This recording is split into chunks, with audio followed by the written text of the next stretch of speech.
Recently, I've seen comments on Facebook about the political situation that's going on, and I'm not going to comment on that. That's outside my purview and not the point of this. But what I am going to talk about is how Christians should respond, especially when the hate speech from both sides of the aisle is so strong and so vehement in there. And when I see these comments sometimes, and from people that I don't agree with, but I'm still friends with, or still follow on social media, it's just it hurts my heart. It's like, oh, like you just like that's so hateful and so full of vitriol.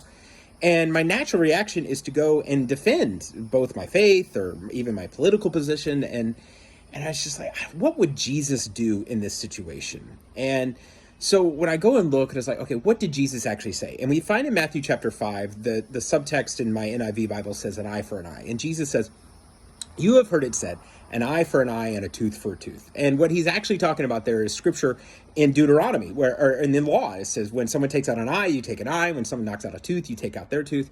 And Jesus says, but I tell you another way, when someone slaps you on the cheek, you turn the other. If someone were to make you walk a mile, you walk two. And what he's actually referring to, that walking a mile, is that the Romans could make any person that was not a Roman citizen, make them carry all of their equipment for an entire mile. And after a mile, the Roman citizens could not, the Roman soldiers could not make you do that, go any further. It was actually against their rules.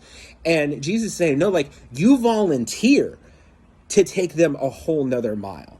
And so what does this mean? When we see all this hate and we see this vitriol, what we need to do is not slap back, not clap back, not push back. But what we actually need to do is we need to turn towards them to love.